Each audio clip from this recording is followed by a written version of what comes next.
আমার নবী যখন মক্কা থেকে মদিনায় হিজরত করছেন, অনেকে আমরা এই হাদিসগুলি শুনেছি, কিন্তু এই হাদিসটা, এই জায়গার হাদিসটা অনেকে আমরা শুনি।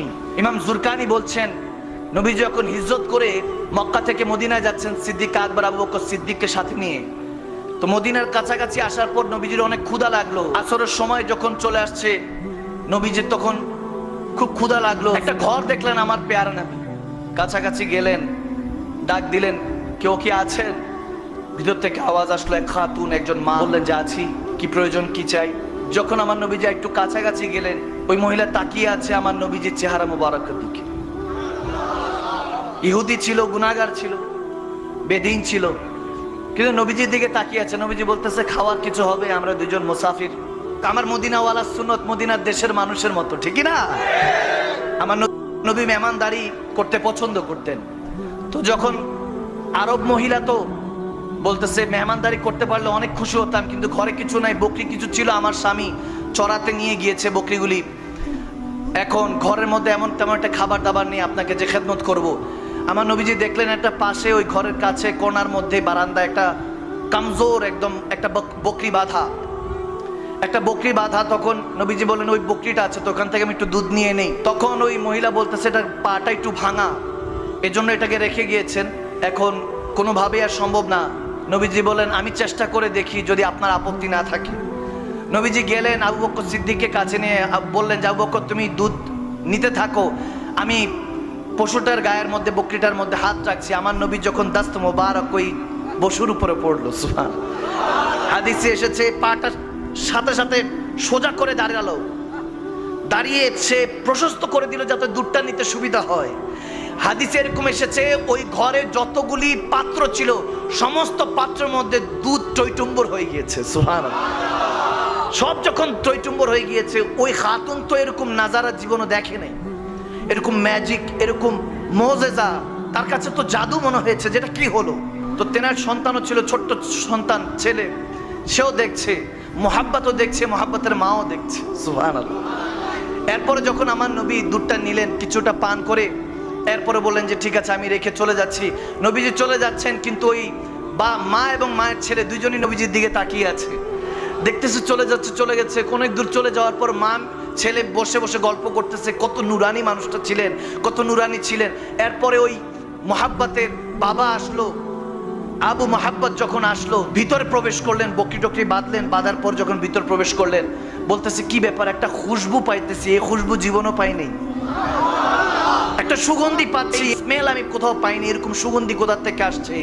তখন ওই খাতুন বলতে লাগলেন যে, হে স্বামী, হে আমার প্রিয়তমা, আপনাকে কি বলবো, কে জানি একজন এসেছিলেন, কে জানি এসেছিলেন। মানুষের মতো চলতে, যত দূর থেকে দেখছি তত প্রেমে পড়ছি, যখন কাছে দেখেছি তখন আপন মনে হচ্ছিল, এত আপন মনে হচ্ছিল। দুইটা শব্দ বলে, দূর থেকে দেখছি তত তত ভালো লাগছে, খুবসুরত লাগছে, সুন্দর লাগছে, জামিল লাগছে, হাসান লাগছে, হাসিন লাগছে।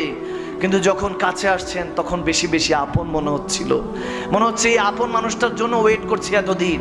বলে কি বলো, ওই মানুষটার সাথে আমার একটু দেখা করা দিবা না? আমি তো ছিলামই, আমাকে ডাক দিতা। বলতে উনি এমন কাজে, ওনাকে দেখতে দেখতে আমাদের সময় পার হয়ে গিয়েছে। যখন এরকম বলতেছে, কি চেহারার কথা বলবো, কি চোখ মোবারকের কথা বলবো, এরকম বলতে বলতে ছোট্ট বাচ্চাটা বলে উঠলো যে, মা একটু ওই বকরির কথা বলবা না, বকরির সাথে কি করেছে?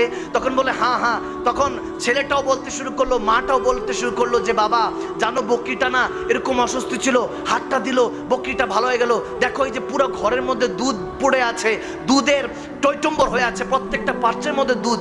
তখন বলতেছে কি বলো, ওই মানুষটার সাথে একটু দেখা হওয়ার সুযোগ হলো না।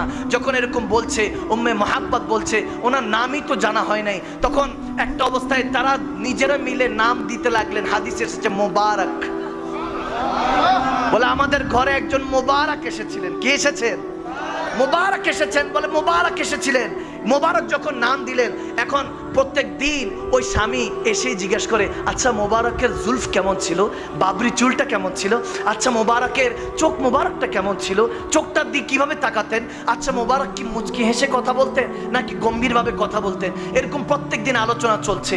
এখন প্রত্যেক দিন বলে, যদি আবার আসে আমাকে ডাইকো। ওই স্বামীটা যখন বলছে তার স্ত্রীকে, আবার যদি আসে আমাকে একটু তলব করো, আমাকে খবর দিও। এখন দেখতে দেখতে অনেক দিন পার হয়ে গেল, আসছে না। ওই দিন ওই মাটা উম্মে মোহাব্বত তার ছেলেকে নিয়ে যখন বাজারে গেল মদিনার, যখন মদিনার মধ্যে বাজার সদাই করছে, হঠাৎ করে দেখে আবু বকর সিদ্দিক আকবর রাদিয়াল্লাহু তাআলা দাঁড়িয়ে কিছু একটা কিনছে। তখন ছেলেটা তার মার আঁচল টান দিয়ে বলে, মা ওই যে ওদিন মোবারক এসেছিল না, তেনার সাথে যে সঙ্গী ছিল ওনাকে দেখা যাচ্ছে, মনে হয় ওনাকে দেখা যাচ্ছে। দৌড়ায় তারা আসলো, এসে বলতেছে, হে আজনবী, আপনি কি মনে আছে ওই দিন ওই যে বকরির উপর একজন হাত ফিরেছিলেন, দুধের ব্যবস্থা হয়েছে? হযরত আবু বকর সিদ্দিক মুচকি হাসি দিয়ে বলে, হ্যাঁ আমি আপনাকে চিনতে পেরেছি, আপনাদেরকে চিনতে পেরেছি।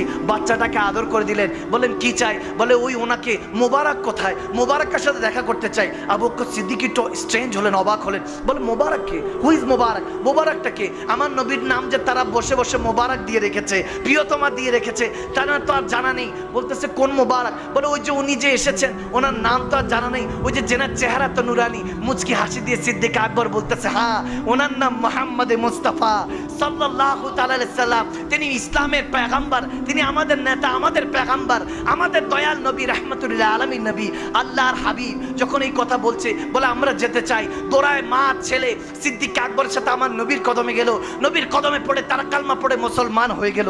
যখন মুসলমান হয়ে ঘরে ফিরছে, এখন বাবা আসলো, ওই স্বামীটা আসলো, এসে বলতেছে, কি গো তোমার চেহারা দেখে এত নুরানি মনে হচ্ছে কেন? মনে হচ্ছে তিনি কি এসেছেন নাকি? তিনি কি এসেছেন? বলে না না, তিনি আসেন নাই, বরং তেনাকে আমরা পেয়ে গিয়েছি, তেনাকে খুঁজে নিয়েছি। তিনি মদিনারই এক গলিতে থাকেন, অলি গলিতে থাকেন, মোস্তফা নাম, তেনার নাম মুহাম্মদ। বলে কি বলো, আমাদের মোবারকের নাম মুহাম্মদ, নামটাও তো মোবারক, নামটাও তো মোবারক। বলতেছে সেই মোবারক মুহাম্মাদের কাছে যেতে চাই।